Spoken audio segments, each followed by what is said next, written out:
जादुई परी से एक जादुई टोकरी लेने के बाद श्याम जंगल को पार करते हुए अपने घर की तरफ निकल जाता है।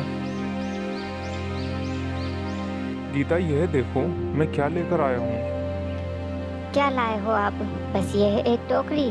सबसे पहले ये बताइए, आप तो काम की तलाश में गए थे ना, तो कोई दूसरा काम मिला या नहीं मिला? नहीं, अरे गीता सुनो तो, ये कोई मामूली टोकरी नहीं है, बल्कि यह एक जादुई टोकरी है। श्याम गीता को वह सारी घटना के बारे में बताता है जो उसके साथ हुई। अच्छा, तो आपका बोलने का मतलब है इस टोकरी में हमें कोई ऐसी चीज डालनी होगी जिसकी हमें सबसे ज्यादा जरूरत हो। हाँ गीता, हमें सोच समझकर ही टोकरी में कोई चीज डालनी होगी। श्याम थोड़ी देर सोचता है और फिर उसको याद आता है कुछ लकड़ियाँ एक बार उसने गीता को रखने के लिए दी थी। गीता, ये लो। जब मैं आज जंगल में लकड़ी काट रहा था तो मुझे ये चंदन की लकड़ियाँ मिली। इसे अपने पास संभाल के रखो, जरूरत पड़ने पर हम इसका इस्तेमाल करेंगे। गीता, तुम्हें याद है एक बार मैं जंगल में लकड़ियाँ काटने गया तो मुझे कुछ चंदन की लकड़ियाँ मिली, वह मैंने तुम्हें ला करके दी थी। हाँ, वह मुझे याद है। तो गीता, तुम उस चंदन की लकड़ी को ले आओ। हम इसमें वो चंदन की लकड़ी ही डालेंगे और उससे अपना छोटा सा एक व्यापार चालू करेंगे। और गीता वह चंदन की लकड़ी ले आती है। गीता ने चंदन की लकड़ी जैसे ही टोकरी में डाली, उसमें ढेर सारी चंदन की लकड़ियाँ आ जाती हैं। अरे, ये तो चमत्कार ही हो गया। देखिए कितनी सारी चंदन की लकड़ियाँ हो गई है। अगर आप इसको बाजार में बेचेंगे काफी अच्छे पैसे मिलेंगे। हाँ, और जो पैसे मिलेंगे उस पैसे से मोनू और पिंकी के स्कूल की फीस भर देंगे। बाकी बचे पैसों को बचा कर रखेंगे।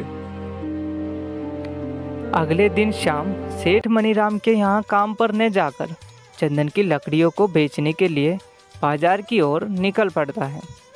वहाँ पर श्याम ने चंदन की लकड़ियों को बहुत ही कम दामों पर बेचा, जिसकी वजह से आम लोगों के साथ साथ बड़े बड़े व्यापारी भी श्याम से चंदन की लकड़ियाँ खरीदते हैं। लकड़ियों को बेचकर श्याम को अच्छे खासे पैसे मिल जाते हैं और श्याम पैसों को लेकर घर लौट आता है। अरे गीता, ये देखो, लकड़ियों को बेचकर मुझे कितने सारे पैसे मिले हैं। ये लो, इससे कल तुम मोनू और पिंकी के स्कूल की फीस भर देना। अच्छा, तो मैं काम पर जाता हूँ। अजी, आपके पास तो ये जादुई टोकरी है, तो अब आपको सेठ मनीराम जी के यहाँ काम करने की क्या जरूरत है? हाँ गीता, मैं सेठ मनीराम के यहाँ काम पर नहीं जा रहा, बल्कि वहाँ जो बाकी बचे हुए लकड़हारे काम कर रहे हैं उन्हें ये खुशखबरी देने जा रहा हूँ, क्योंकि सेठ मनीराम जी के मेरे साथ साथ बाकी बचे लकड़हारे भी बहुत परेशान थे। जब मेरा भला हो रहा है तो मैं सोच रहा हूँ क्यों ना उन सबको शामिल कर लूँ। वह भी बहुत ही ईमानदार लकड़हारे हैं, वह सब बहुत ही मेहनत करते हैं, मगर सेठ मनीराम कभी भी उन्हें उनकी मेहनत का सही रुपया नहीं देता। हाँ, बात तो सही है। एक साथ मिलकर काम करेंगे तो हम सब बहुत जल्दी ही तरक्की हासिल कर लेंगे। इस तरह श्याम सभी लकड़हारों के पास जाता है और अपनी जादुई टोकरी के बारे में बताता है। देखो भाइयों, अगर तुम मेरे साथ काम करोगे तो मैं तुम्हें सेठ मनीराम से अधिक पैसे दूंगा और बराबर का हिस्सा दूंगा, क्योंकि अगर सब मिलकर काम करेंगे तो मुनाफा बराबर हिस्सों में बांट लेंगे। सारे लकड़हारे श्याम की बातें सुनकर खुश हो जाते हैं और अगले ही दिन वह श्याम के साथ काम में जुड़ जाते हैं। सभी लकड़हारे चंदन की लकड़ियों को बाजार में बेचने का काम करते हैं। ऐसे ही 2-3 दिन गुजर जाते हैं और सेठ मनीराम ने देखा कि कोई भी लकड़हारा उनके कारखाने में काम पर नहीं आया। तभी सेठ मनीराम अपने मुनीम से पूछता है, अरे रामू, अरे ओ रामू, ये लकड़हारे कहाँ मर गए सारे? 2 दिन हो गए, कोई भी लकड़हारा आया नहीं है। मेरा सारा काम पड़ा है, क्या इन्हें काम नहीं करना? क्या इन्होंने कहीं और काम देख लिया? ऐसे होगा तो मेरा काम कैसे चलेगा? सेठ जी, मुझे इस बारे में कुछ पता नहीं है। अरे पता नहीं है तो जाकर गांव में पता करो, आखिर सारे लकड़हारे काम पर क्यों नहीं आ रहे। इस तरह सेठ मनीराम के बोले अनुसार रामू देखता है गांव में कि सारे के सारे लकड़हारे बाजार में चंदन की लकड़ियां बेचने लगते हैं। क्या कहा तुमने रामू? उन गरीबों ने खुद का काम चालू कर लिया? मगर कैसे? उनके पास आखिर इतने रुपए आए कहाँ से? मुझे इस चीज की खबर चाहिए, मुझे पल पल की खबर चाहिए रामू। तुम जो भी हो सारी चीजों का पता करो और मुझे हिसाब बताओ, आखिर उन लोगों ने ये काम चालू किया कैसे। सेठ मनीराम के बोलने के बाद रामू सभी लकड़हारों पर पल पल नजर रखता है। एक रात रामू ने चुपके से देखा कि श्याम अपनी जादुई टोकरी में एक चंदन की लकड़ी डालता है और बदले में उसे बहुत सारी चंदन की लकड़ियां मिलती हैं। यह देखकर रामू हैरान हो जाता है और वह जाकर सेठ मनीराम को सारी बातें बताता है। अच्छा, तो अब पता लगा ये सारा जादुई टोकरी का किया कराया है। शाम के हाथ लगता है कोई जादुई टोकरी लग गई है जो उसे बहुत सारी चंदन की लकड़ियां दे रही है। अब हमें उस टोकरी को हासिल करना ही होगा, लेकिन इससे पहले एक बार मैं शाम के घर जाना चाहता हूँ। अगली सुबह सेठ मनीराम शाम के घर पहुँच जाता है। शाम, क्या हुआ? तुम काफी दिनों से काम पर नहीं आ रहे।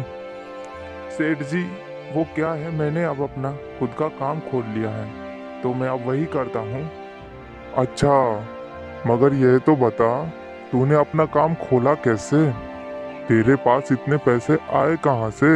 वह सेठ जी, हमने कुछ पैसे बचाकर रखे हुए थे, बस उसी पैसे से हमने अपना ये छोटा सा काम शुरू किया है।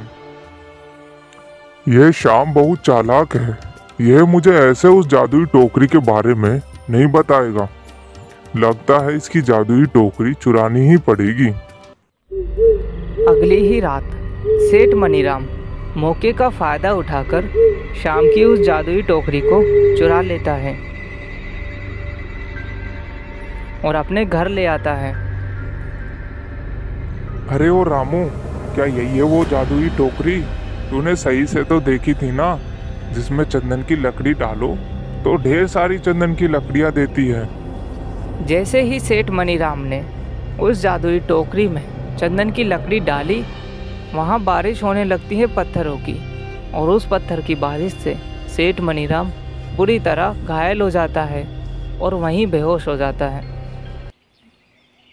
अगली सुबह शाम अपनी जादुई टोकरी को ढूंढता है, मगर उसे वह टोकरी कहीं नहीं मिलती। गीता, जादुई टोकरी कहाँ गई? हमने यहीं पर तो रखी थी। अरे, पर जादुई टोकरी तो यहीं रखी थी। लगता है हमारी जादुई टोकरी को किसी ने चुरा लिया। अभी तो हमने ठीक से व्यापार भी शुरू नहीं किया और वह चोरी हो गई। हम तो वापस से गरीब हो गए। वह लोग इतनी बातें कर ही रहे थे कि शाम के पीछे अचानक से वो जादुई परी प्रकट होती है और उसके हाथों में वह जादुई टोकरी भी थी। ये लो शाम, ये जादुई टोकरी जो चोरी हो गई थी, और इस जादुई टोकरी को चोरी करने वाले को बहुत ही अच्छा सबक मिला है। वह अभी जीवन में कभी चोरी नहीं करेगा, और इस टोकरी की मदद से अब तुम अपना व्यापार शुरुआत कर सकते हो और जीवन को सुधार सकते हो। इसके बाद वो जादुई परी वहाँ से गायब हो जाती है और शाम ने उस जादुई टोकरी की मदद से दिन दुगनी रात चौगनी तरक्की हासिल की और अपने साथी लकड़हारों की भी मदद करता है। अब सभी लकड़हारे पहले से अधिक सुविधा के साथ जीवन यापन करते हैं और अपने बच्चों को अच्छी शिक्षा और परिवार में सारी सुविधाएं देने में कामयाब होते हैं। इस तरह सबका जीवन पहले से बेहतर हो जाता है।